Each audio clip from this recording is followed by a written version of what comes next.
నమస్తే రమగారు. నమస్తే జయ. రమగారు, మనం రకరకాల సిరీస్లు చేసుకుంటున్నాం ఇప్పుడు స్టోరీస్లో కూడా. సో తెనాలి రామకృష్ణ అది ఒకటి చెప్తామండి. తెనాలి రామకృష్ణ అంటే విజయనగర కాలంలో ఈయన విజయనగరానికి చేరిపోయాడు. తెనాలి రామకృష్ణుడు ఆయన పేరైతే రామలింగడుగా ఎందుకు ప్రఖ్యాతి గాంచాడు అని మొన్న ఒకరు అడిగారు కూడా. ఊరికే చిన్న బ్రీఫింగ్ చెప్దాం. ఈ విజయనగర సామ్రాజ్యపు కాలంలో వీర వైష్ణవం వీరశైవం నడిచేది. శైవ వైష్ణవులకి డిఫరెన్సెస్ ఉండేవి ఎంతో కొంత, బాగా తీవ్రంగా కొట్టుకునేవాళ్ళు కాదు, కానీ వైష్ణవులు వేరు శైవులు వేరు అన్న ధోరణి ఉండేది. అయితే ఇప్పుడు రాయలవారి గురువైన తాతాచార్యుల వారు వైష్ణవులు. రాయలవారు కూడా శ్రీ వైష్ణవం స్వీకరించారని, అందుకే తిరుమల తిరుపతి దేవస్థానానికి ఆయన స్వామివారికి శ్రీవారికి చాలా వెండి బంగారాలు సమర్పించారని చెప్తాం కదా. చిన్నాదేవి ఒక విగ్రహం చేయించారని మనకి హిస్టరీలో కూడా కనపడుతుంది. అవును, రాయలు వైష్ణవ సాంప్రదాయాన్ని అనుసరించేవాళ్ళు, కానీ ఆయనకి తరతమ భేదం లేదు. శివకేశవ భేదాన్ని పాటించేవారు. కానీ ఒక రాజుగారు అలా ఉన్నప్పటికీ ఆయన చుట్టుపక్కల సన్నిధిలో ఉన్నవాళ్ళు బోళ్ళంత మంది ఎవరి రకంగా వాళ్ళు ఉంటారు కదా. ఈ తాతాచార్యుల వారికి ఇలా కొంత ఒక గ్రూపు వైష్ణవ గ్రూపు ఉండేది, శైవ గ్రూపు ఉండేది. ఇప్పుడు ఈయన బ్రాహ్మడు కాబట్టి అంటే అందుకని లింగడు అనేవాళ్ళు. రామలింగడు అందుకని లింగడు అనేవాళ్ళు. ఒక లింగడు చచ్చినట్టే, ఒక లింగడు పోయినట్టే అని ఆఖరికి పంటి కింద రాయబడినా రాయిని కొరికే నవిలేసేవాళ్ళని చెప్పినాడు. అంత తీవ్రంగా ఉండేది వైష్ణవపు పిచ్చి. ఒక్క లింగాన్ని అంటే లింగం అంటే రాయి కదా, పంటి కింద పడింది అనుకో ఒక రాయి, మామూలుగా పంటి కింద రాయి పడితే ఏం చేస్తాం మనం, తీసి బయటపడే ఊసేస్తాం. అలా ఊసేయకుండా అప్పట్లో ఏమంటే ఒక రాయిని ఒక లింగాన్ని అయినా నల్లగొట్టేయాలన్నంత ఖచ్చితంగా బిహేవ్ చేసేవాళ్ళు. వీరత్వాలు పిచ్చలు.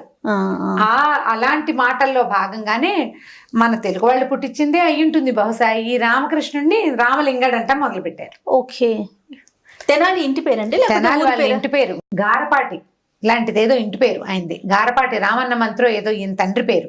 కానీ ఈ తెనాలి నుంచి రావటం వల్ల అలా ఊరి పేరు, తెనాలి ఊరి పేరే అలా అదే ఇంటి పేరుగా అయిపోయింది. అలాగా రామకృష్ణుడిని రామలింగడు అనేవాళ్ళు. ఈయన బ్రాహ్మణ అవటం వల్ల. అప్పుడు వైష్ణవులు కూడా ఉండేది ఒక దగ్గర. బ్రాహ్మణ వైష్ణవుల్లో చిన్న చిన్న తేడాలు ఉంటాయి, వాళ్ళ వేరు వీళ్ళ వేరు. దాని వల్ల వచ్చిందే కానీ అంతకంటే విపరీతమైన వ్యవహారం ఏమీ లేదు అందులో ఆ రోజులను బట్టి. అది కూడా తెలుగు వాళ్ళ వల్ల వచ్చింది, తెలుగు వాళ్ళ వల్ల పుట్టిన మాటే అది. తర్వాత ఈ విజయనగర సామ్రాజ్యం చేరాడు ఆయన దగ్గర ఉన్న అష్టదిగ్గజాల్లో తెనాలి రామకృష్ణ కవి కూడా చేరిపోయారు. అయితే ఈ కాలంలో ఏంటంటే ఈ విజయనగర సామ్రాజ్యంలో ఇది బాగా ధనవంతుల కాలం. అది సామ్రాజ్యమే చాలా సుసంపన్నంగా ఉండేది. ఇక్కడున్న కవి గాయకులందరూ బాగా సంపాదించుకునేవాళ్ళు. రాజుగారి దగ్గర నుంచి బాగా డబ్బు ముట్టేది. పైగా అసలు ఆ రాజ్యం కూడా విపరీతంగా పంటలు పండే రోజులట అవి, బాగుండేది. సో ఈ కవులు వాళ్ళందరి దగ్గర కూడా ఎంతో కొంత సంపద ఉండేది. దొంగలు విరివిగా భయం ఉండేదట, దొంగల భయం ఉండేది. దొంగతనాలు జరిగేవి, పట్టుకునేవాళ్ళు, పక్క ఊళ్ళ నుంచి వచ్చేసేవాళ్ళు. మన అవుట్స్కట్స్ నుంచి అంటే మన సరిహద్దు ప్రాంతాల నుంచి ఊళ్ళలోకి వచ్చి దొంగతనాలు చేసుకెళ్లేవాళ్ళు. బందిపోట్లు చిన్న చిన్నవి 2-3 కుటుంబాల వాళ్ళు వచ్చి ఆడాళ్ళని ఎక్కడ పెట్టడం, మగవాళ్ళు దొంగతనాలు చేసి పారిపోతూ ఉంటాం. ఇల్లంతా కొలగొట్టేయకుండా ఏదో చేతికి అందినవి సంగ్రహించిపోవడం అలా చేసేవాళ్ళు. దొరికినవాడు దొరికేవాడు, కానీ దొంగతనాల భయం ఉండేదట. కొంతకాలం అసలు ప్రత్యేకంగా దొంగల భయమే ఉండేదని చెప్తారు. ఈ దొంగల భయపు రోజుల్లో ఒకనాటి సాయంకాలం చీకటి పడుతుండగా ఈ తెనాలి రామకృష్ణ కవి తన వాకిట్లో వసారాల్లో పడుకుని ఏదో కవిత్వం ఊహించుకుంటున్నాడు. దూరంగా ఏదో నీడలు కనపడ్డాయి ఆయనకి. ఇళ్ళు మరి క్లోజ్ దగ్గరగా ఉండేవి కాదు, కొంచెం దూరంగా ఉండేవి. ఈ కనపడుతున్న నీడలు 3 మనుషులని, వాళ్ళు కూడా సామాన్యంగా లేరు, మంచి బలశాలులు. కానీ ఈయనకు అర్థమై వీళ్ళు చీకటి మాటున ఇప్పుడు అక్కడ రాజుగారి దగ్గర నుంచి కూడా బలశాలే రావచ్చు సైనికులు, వాడు వచ్చి సింపుల్గా తనతో మాట్లాడకుండా నక్కి ఉన్నారు ఎందుకు అని ఈయన కొంచెం అనుమానం వచ్చింది. ఇక దృష్టి మరల్చకుండా వాళ్ళ వైపే చూస్తూ ఉంటే ఏమైంది, వాళ్ళు మెల్లిగా అవి ఇవి చాటు చేసుకుని తమ ఇంటి వైపు వస్తున్నారని, చీకటి మాటను దొంగతనం చేయబోతారని ఊహించాడు ఆయన. ఊహించి ఏం చేశాడు, వాళ్ళని బాగా దగ్గరికి రానిచ్చి ఏమన్నట్ట భార్యని పిలిచి, ఏమేవు ఊళ్ళో దొంగతనాలు, నువ్వు పని చేయి, మన ఇంట్లో ఉన్న నగ నట్రా అన్ని పెట్టు 2 మూటలు కట్టు, ఈ పెట్టే మూట తీసుకెళ్ళి నూతులో పడేద్దాం, నూతులో కింద ఉంటాయి, ఎవరు దాబట్టి జోలికి రారు. ఒకవేళ ఏ దొంగ చచ్చిన వాడైనా వచ్చాడు అనుకో, ఇంట్లో వచ్చి నన్ను ఏం చేస్తాడు, ఓ వెంటికిన్నో చెంప పుచ్చుకెళ్తాడు, అంతకంటే ఇంకేం తీసుకెళ్ళరు.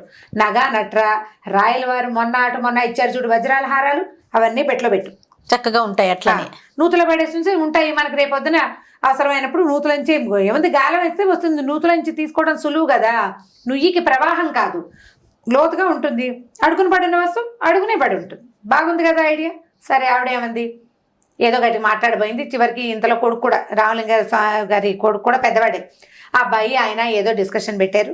సరే, ప్రధానంగా వినపడిన మాటలు ఏమిటి, వీళ్ళింట్లో ఉన్న బంగారపు వస్తువులు, రాయల వారు ఇచ్చిన వజ్రాలు, ధనము మొత్తం 2 మూటలు ఒక పెట్టె నూతిలో చేరుతాయి. అయిందా? అక్కడి నుంచి ఏమైంది, గాలం లేదండి మన ఇంట్లో అని భార్య అరిచింది. అరిచేసరికి గాలం లేకపోతే ఏమైందే, ఎక్కడి నుంచైనా తెచ్చుకుందో, రాయల వారి కొలుకు వెళ్ళినప్పుడు అక్కడ ఎవరినైనా అడిగి తెస్తానులే, ప్రస్తుతానికి గాలం లేకపోతే పీడా పోయిరి. బొక్కెన్లు ఉన్నాయి కదా, నీళ్ళు తోడుకోవడానికి బొక్కెన్లు ఉన్నాయి మన దగ్గర. అంతగా అయితే ఏముంది, 4 బొక్కెన్లు తోడు బయట పారేసి మన వస్తువులు మనం తీసుకోవచ్చు, అబ్బాయిని దింపుతాం. ఓహో, ఇదంతా బాగానే ఉంది. వీళ్ళు ఏం చేశారు, ఈ చీకటి మాట నుంచున్న 3 దొంగ వాళ్ళు శ్రద్ధగా విన్నారు ఈ కథ అంతా. సరే, కవిగారే ఇంత గట్టిగా చెప్తుంటే మనం ఎందుకు, మనం కూడా ఆ పని చేయొచ్చు కదా అని వీళ్ళందరూ నిద్రపోయేదాకా చూశారు. అందరూ పడుకున్నాక వీళ్ళు ఏముంది, అప్పట్లో 8 గంటలకు 8 అయ్యేసరికి నిద్రపోయేవాళ్ళు. పైగా ఈ విజయనగర సామ్రాజ్యం అవి అంటే ఎక్కడ, హంపి ఆ పక్కన ఎక్కడో కర్ణాటక వైపు కదా, తొందరగా చీకటి పడుతుంది, తొందరగా పడుకుంటారు. ఇప్పటికీ బెంగళూరు ఆ వైపు తొందరగా నిద్రపోతారు అందరూ. రాత్రిపూట పెద్ద హడావిడిగా ఉండదు ఊరు.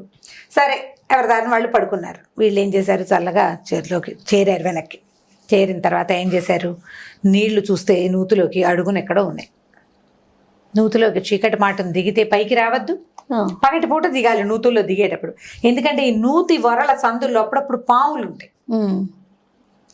పాములు చేరుతాయి. వరకి మధ్యలో కొంత మట్టి గ్యాప్స్ ఉంటాయి కదా, పాములు చల్లదనానికి ఆ కప్పల కోసం, నూతిలో కప్పలు ఉంటాయి, తాబేళ్లు ఉంటాయి, వాటి కోసం పాములు చేరుతాయి. కాబట్టి నూతిలోకి దిగద్దురా, చేదలు ఉన్నాయి 2, 3 తోడిపోసేద్దాం నీళ్లు బయటికి. ఏముంది, ఒక 3 బలంగా ఉన్నాము, ఒక 10 మాట చెరుకు తలా ఒక 10-15 సార్లు తోడేసామంటే నీళ్ళన్నీ బయటకు వచ్చేస్తాయి. అలాగా అది తీసుకోవచ్చు అనుకున్నారు. మన దగ్గర కత్తులు ఉన్నాయి కదా, ఏ కత్తికో తాడు కొట్టి వదిలిపెడితే సంచిని పట్టుకుంటుంది. పెట్టలేకపోయిన సంచులైనా లాగేస్తాం, కనీసం మూటలు పడేశారు కదా. సరే, ఏం చేశారు, 3 2 చేదలు ఉన్నాయి, 2 తోడుతున్నారు, ఒకడు వాళ్ళ దగ్గర వీళ్ళ దగ్గర అందుకుని పోయటం మొదలుపెట్టాడు. ఈ లోపల ఈయన ఏం చేశాడంటే, తెనాలి రామకృష్ణుడు భార్యకి లోపల ఏం చెప్పాడంటే, ఓసేవు పిచ్చిమొహం ఆరవబోక, మన దొడ్లో దొంగలు చేరారు, నిశ్శబ్దంగా ఉండు, మనం ఇన్నాళ్ల నుంచో మొక్కలకు నీళ్లు పోయకుండా తోటంతా ఎండిపోయింది, పద చేరుకో గుణపం పుచ్చుకుని వాళ్ళు నీళ్లు తోడేస్తారు. అలాగా వీటికి కాలువలు చేసామంటే చక్కగా చెరువంతా తోటంతా తడిసిపోయాక అప్పుడు గొడవ చేద్దాం, మన పని కూడా అయిపోతుంది.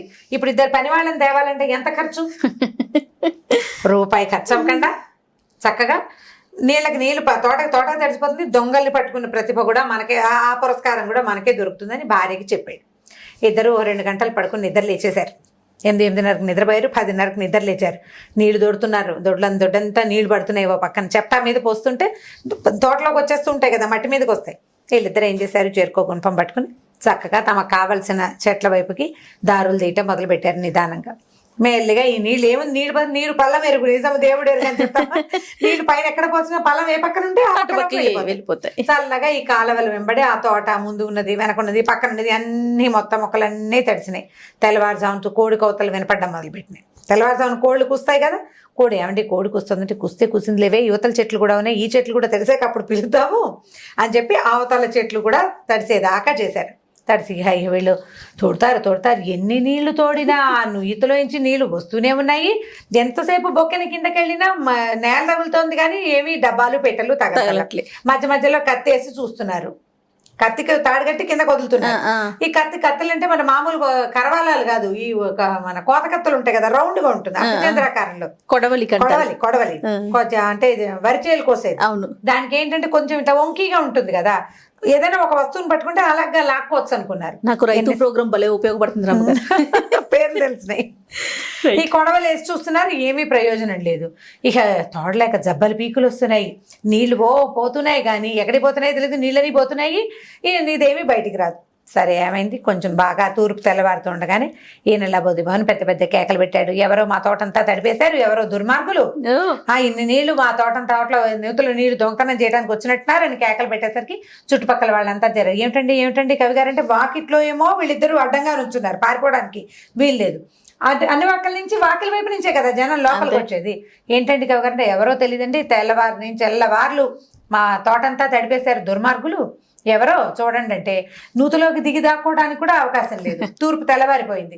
అందరూ లోపలికి వచ్చి చూసేసరికల్లా ఒకడు జబ్బలు నొక్కుంటూ కూర్చుని ఉన్నాడు. మిగిలిన వాళ్ళిద్దరు నెత్తి మీద కవి గారు తెలివిగా చేశాడని నెత్తి మీద చేతులు పెట్టి కూర్చున్నారు. వాళ్ళని పట్టుకున్నారు. ఈ లోపల ఈ గస్తీలు తిరిగే వాళ్ళు ఉంటారు కదా, తెల్లారేసరికల్లా వెళ్ళిపోతారు పోలీసులు. వాళ్ళు వచ్చారు. వాళ్ళు కూడా ఈ చూసి ఇక ఏమంటే వీళ్ళు నిన్న మొన్న బోడు దొంగతనాలు చేశారండి వీళ్ళు, ఇవాళ కవిగారు ఇల్లు బాగా పెట్టారని. సరే, అప్పుడు జనాలకి కాలవలు తవ్విన తీరు, పైన పోసిన చుక్క నీరు వృధా అవ్వకుండా మొక్కల్లోకి వచ్చింది అర్థమైపోయింది అనమాట. అందరు భలే తెలివిగలవారండి, మీ తెలివి ఉండాలి కానీ మీలాగా ఎవరితోటైనా పని చేయించేస్తారు మీరని బాగా నవ్వుకున్నారు. ఈ దొంగల ముగ్గురిని వాళ్ళు కాస్త పట్టుకెళ్ళిపోయారు. తెనాలి రామలింగడికి ఎంత తెలివంటే ఆయన కత్తికి 2 వైపులా పదునే, ఒకవైపు కాదు 2 వైపులా పదునే, ఏదైనా చేయగలడు. ఇప్పుడు మనం బీర్బల్ కథలు చెప్తాం, ఏ మాటైనా ఏ పనైనా సులువుగా చేసే ఉపాయాలు చెప్తాడు బీర్బల్. ఈ కవిగారు ఏంటంటే తన మీదకి ఏదొచ్చినా సరే అవతల వైపుకి తిప్పేసేయడమే వచ్చు అనమాట ఆయనకి.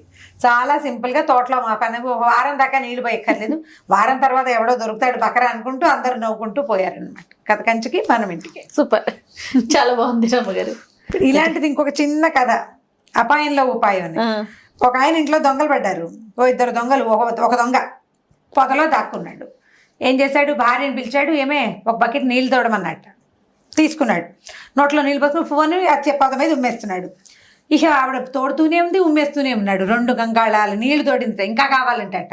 ఇంకా ఎన్ని నీళ్లు ఏమిటి వీడికి, ఏమన్నా పిచ్చ కింద అని ఒక బకెట్, ఆఖరి బకెట్ తీసి ఇంకా నా వల్ల కాదని కానీ నోట్లో నీళ్ళు పోసుకుని భార్య మీద ఉమ్మేసేట ఆయన. ఉమ్మేసేసరికి ఆవిడ కేవు కేవు మన కేకలు పెట్టి వీడికి ఏదో వచ్చింది, దయ్యం పట్టింది, రారండా ఈ బాబాయ్ మావయ్య అని చుట్టుపక్కల అందరినీ పిలిచింది.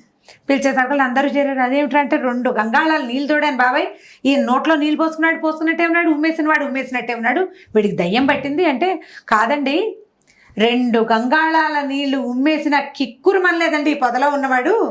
ఒక్కసారి వచ్చేసరికి పెళ్ళాన్ని చూడండి ఎంత గోల్ చేస్తాడు.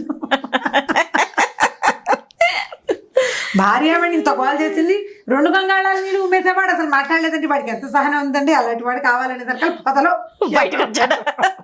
వీళ్ళు ఇలా పొదలో చూస్తే ఒకడు కూర్చుని ఉన్నాడు. నోరు తెరిచాడు అనుకో, వాడు పొట్టాడాడు అనుకో దొరికిపోతాం కదా, అందుకని జాగ్రత్తగా కూర్చున్నాడు అన్నమాట.